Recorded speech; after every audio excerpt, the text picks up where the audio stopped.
Алда безне Стәрлебаш авылы көтә. Аннан соң инде Оренбург өлкәсе һәм аның тарихи авыллары һәм әлбәттә Оренбург шәһәре үзе.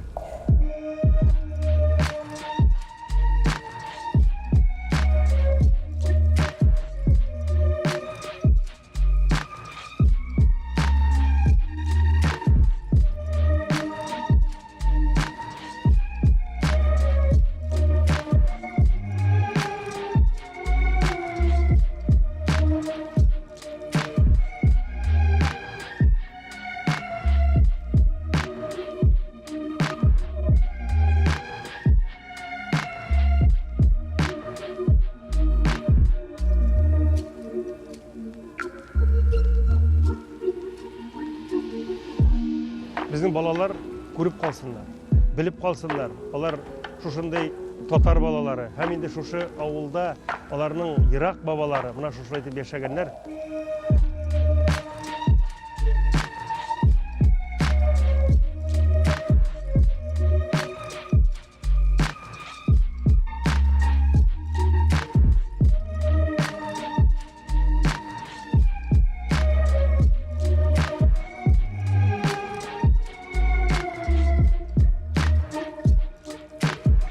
Олы юлларда, тарихи урыннарыбызда очрашканчыга кадәр.